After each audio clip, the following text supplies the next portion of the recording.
everybody. So, great financial numbers you saw. Low inflation, very low inflation. Prices are down, way down. Gasoline is less than $2 in many places, a gallon, which nobody expected to see, but I did, because we're going by the initial expression of drill, baby, drill, and prices are coming down very strongly. And as goes gasoline and oil and gas, so goes the rest of other products that were high because of Biden. So we inherited a mess, and we've brought our country back very, very powerfully. Crime numbers are way down, despite the fact that they let in 25 million people, many of whom should not have been allowed into our country with their open border policy. But it's the country is doing very well. Any questions? What are you expecting from these Iran talks in Geneva tomorrow? So I'll be involved in those talks indirectly, and they'll be very important. We'll see what can happen. It's been typically Iran's a very tough negotiator. They're good negotiators, or bad negotiators. I would say they're bad negotiators, because we could have had a deal instead of sending the B-2s in to knock out their nuclear potential, and we had to send the B-2s. I hope they're going to be more reasonable. They want to make a deal. Have you been told that a deal is next to impossible? No, I think they want to make a deal. I don't think they want the consequences of not making a deal. They want to make a deal. Are you going to sit down with Democrats this week on DHS funding, sir? I will, but we have to protect our law enforcement. They've done a great job. I just got finished saying that we have the best crime numbers we've had in many years, and on murders, 125 years, and that's despite a lot of people that shouldn't have been let into our country coming into our country, criminals, many, many criminals, but we've taken out tens of thousands of people, brought them back to their countries. Many of the criminals that were brought in, allowed to come in, have been removed. So, we're okay. But to have the best crime numbers, which aren't made by me, these are made by people that do that, many left-leaning. We have the best murder numbers. Horrible thing to say, but we have the best murder numbers since 1900. That's before my father was born. 125 years, think of it. The best crime numbers since 1900 having to do with murder, and really good crime numbers, the best in years. Are there any demands that Democrats are making that you're okay with? Well, I don't like some of the things they're asking for. We're going to protect law enforcement. We're going to protect ICE. They're part of the whole system that is working. In Washington, D.C. now is considered a very safe city. When I took over, it was a city that you were losing 2-3 people a week. Over 100 people a year were being murdered in Washington. Now it's considered a very safe city. And we did that. I did it over a fairly short period of time, too. On DHS, recent news reports have discussed the widespread belief that Kristi Noem and Corey Lewandowski are in a personal relationship. Is that a bad look? Recent news reports have discussed the possibility that Kristi Noem and Corey Lewandowski are in a close personal relationship. Is that a bad look, and do you think she'll be in the job much longer? I don't know about that. I haven't heard that. But, I'll find out about it, but I have not heard it. Do you think will you give your State of the Union speech if we're still in a shutdown next week? Well, I think I would, yeah. Wouldn't bother me. I would give it, yeah. How are the negotiations going? With what? Which one? We have a lot of negotiations. No, with the government shutdown. This is a Democrat shutdown. This has nothing to do with Republicans. This is a Democrat shutdown. They're upset that the crime numbers are so good. They're very unhappy that the crime numbers are so good. They're very unhappy that there's a movement for getting voter ID. They want voter ID. The population, 98%, want voter ID. They don't want voter ID because they want to cheat in elections. They also want other things. They don't want mail-in ballots. They want to end mail-in ballots, which is corrupt. And one other thing that they're insisting on is proof of citizenship. And the Democrats don't want to give proof of citizenship. They don't want to give voter ID. Think of it. Who wouldn't want proof of citizenship? I ask you, Steve. Who wouldn't want voter ID? And why would you want mail-in ballots if you know it's corrupt? It's a corrupt system. We're the only country in the world that has this system of mail-in ballots. Think of it. The only country in the world that has this system of mail-in ballots, because they cheat. And the fact is they could never get elected if they ever changed. They know if you had voter ID, If you had proof of citizenship, they could never win an election, and they know that, and they're fighting to the hilt. And I put this down with men playing in women's sports. I put it down with transgender for everybody. I put it down with their horrible open border policy as being ridiculous. They don't want voter ID, no voter ID. And I put that down in the same category with men playing in women's sports. I'm going to add a fourth category.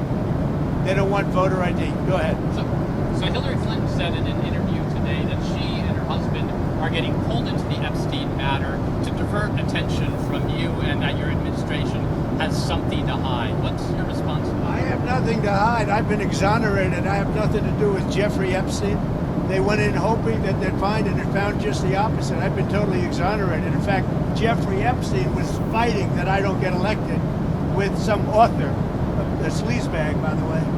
And I've been totally exonerated. No, they're getting pulled in, and that's their problem. I don't know, they're going to have to see what happens. But I watched her in Munich, and she seriously has Trump derangement syndrome. Do you think that she should publicly testify? You know, I've been totally exonerated on Epstein, and it's really interesting because they've been pulled in. Think of it. They've been pulled in. Clinton and many other Democrats have been pulled in, yeah. The USS Gerald Ford, which is sprinting from the Caribbean to the Middle East, is about to hit its 8-month deployment mark. Usually they're deployed for about 6 months or so. Is there any concern that U.S. carriers are being stretched too thin? I'll answer the question later. Mr. President, you're warning Cuba to make a deal. What does that deal look like? What do you want them to Make do? a deal. Cuba is right now a failed nation, and they don't even have jet fuel to get for airplanes to take off. They're clogging up their runway. We're talking to Cuba right now. I have Marco Rubio talking to Cuba right now, and they should absolutely make a deal because it's really a humanitarian threat. And we have a lot of great Cuban Americans, and they're going to be very happy when they're going to be able to go back and say hello to their relatives and do things that they should have been allowed to do for a long time. I'm very interested in the people that are here that were treated so badly by Castro and the Cuban authorities. They have been treated horribly. So we'll see how it all turns out. But Cuba and us, we are talking. In the meantime, there's an embargo. There's no oil. There's no money. There's no anything. If a deal isn't made, would you consider an operation like the one in Venezuela? I don't want to answer that. Why would I answer that? If I was, it wouldn't be a very tough operation, as you can figure. But I don't think that'll be necessary. Mr. President, Marco Rubio received really positive reviews in Munich. Is there very good reviews? Is there a scenario in which you would support him at the top of the ticket in 28? Something I don't have to worry about now. I've got 3 years to go, so it's something I don't have to worry. JD's fantastic, and Marco's, they're both fantastic. I think really, and I think Marco did a great job in Munich. President Xi, in your talk with him recently, it warned about sending more weapons to Taiwan. What was your response to him? Are you going to send more weapons to Taiwan? I have a response. I'm talking to him about it. We had a good conversation, and we'll make a determination pretty soon. Tell us about your trip We have to. a very good relationship with President Xi. Tell us In about. fact, I'll be going, I guess, in April. I'm sorry. Tell us about your trip to Rome, Georgia on Thursday. Your trip to Marjorie Taylor Greene's old district.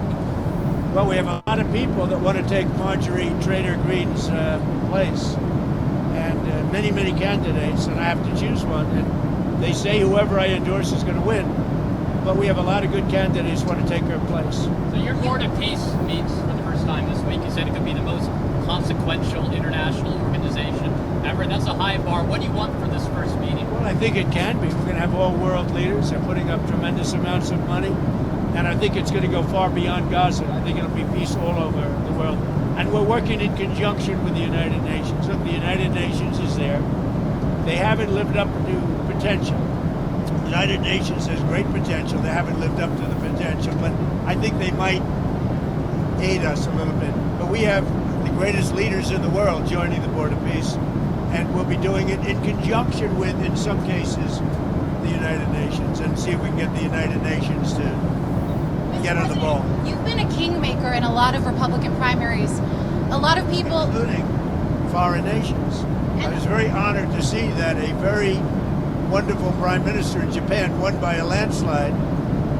I think she was going to win, but she won by just about the biggest vote ever in Japan, and she attributed my endorsement for that, and that's very good because We have a great relationship with her and Japan.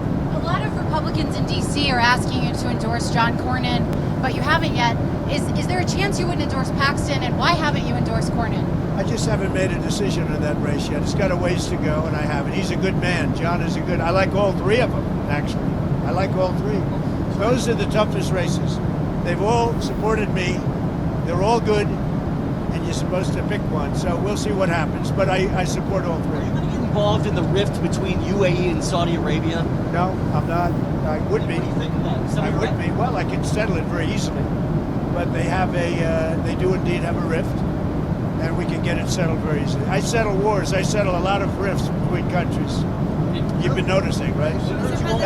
That's an easy one to settle. On Venezuela, Nancy Rodriguez last week said that Nicolas Maduro is still a legitimate president and is innocent. I know you said the relationship is a 10, but I'm curious what's your I thoughts think we have on a that? great relationship. I think she probably has to say that. I think politically maybe she has to say that.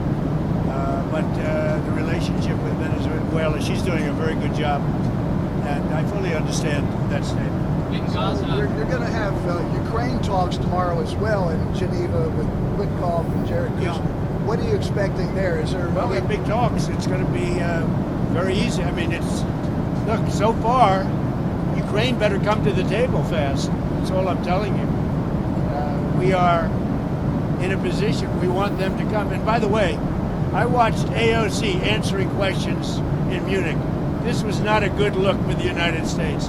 I watched Gavin Newsom answering questions in Munich, and this was a bad look for our country. These two people are incompetent. And at least Hillary's competent. She's just Trump deranged. She was so deranged.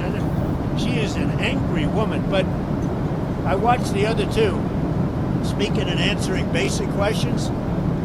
Look, Gavin has destroyed California. And AOC, I never heard her speak very much. And they started answering questions. She had no idea what was happening. She had no idea how to answer, very important questions concerning the world. But she can't answer questions concerning New York City either, because New York City is got some problems. now that Gaza's entering phase 2, should Israel lift its ban on foreign journalists being allowed into Gaza? We'll be lifting a lot of bans pretty soon. I think you're going to see everything opening up. Gaza, look, we have peace in the Middle East. Now, you have some flames here and there, but we essentially have peace in the Middle East. And that happened primarily when we did the B-2 attack on the potential nuclear power. They would have had a nuclear weapon within 1 month. If that happened, it would have been a whole different deal. Okay, thank you very much, everybody. One thing, so the $5 billion that you announced yesterday for the Board of Peace, is that a down payment, or are you expecting more? We want to help people. That's peanuts compared to the kind of money that has been spent in the Middle East by Bush, by Obama, by all of these people, by Biden. I mean, the money he spent. But the money he spent, that's such a small amount of money by comparison. But we want to make it successful. I think it has the chance to be the most consequential board ever assembled of any kind. I was called for Ron DeSantis. Great. We had a great time. We had Ron and a couple of other people, two great coaches, as you know. The two greatest coaches, I would say, certainly in college football. And we had a good time playing golf. Thank you very much. Who won? I didn't get to play today because I'm working on other things, very important things, much more important than golf. Thank you very much. Melania for Valentine's? Mr. President? She's on the plane. Melania's on the plane. We have a movie star on the plane. Did you have any Valentine's Day plans with her? And I what? Did you do anything for Valentine's with her? Did you give her flowers? I better not tell you that. Goodbye, everybody. That's the toughest question. No, she's very, I'm proud of the fact, her movie's so successful. It's a tremendous hit. And she does a good job. She does a very consequential work. I think you're going to see in the end that she's going to go down as one of the truly great first ladies. When you see what she's doing with Russia, Ukraine, and so many of the other things she's doing, she's done a good job. She works very hard. Is Westmore invited to the White House this week, Mr. President? Just so you understand, the governors were all, other than two. One was from Colorado, where he's got a 73-year-old woman who's probably got serious cancer, confined, and for some time in solitary confinement, because she pointed out the voter theft that was taking place. In other words, she pointed it out. They arrested her and they gave her a 9-year sentence. And he better let her go because it's a disgrace. And the other guy's just a bad governor. He's not doing a good job. Wes Moore, he's doing a terrible job. And you can see that. Well, I didn't invite those two. If the rest of them don't want to show up, that's okay. I hear they're coming, a lot of them. The White House is a great place to be. But no, I don't like the job that Wes Moore's doing. I don't like the job he's doing in the bridge. I don't like the fact that he did that horrible, with the pipes and the Potomac. And he's not doing the job. They got to do it. And I'm going to have to get the federal government involved in getting it fixed because he can't fix anything. Thank you very much.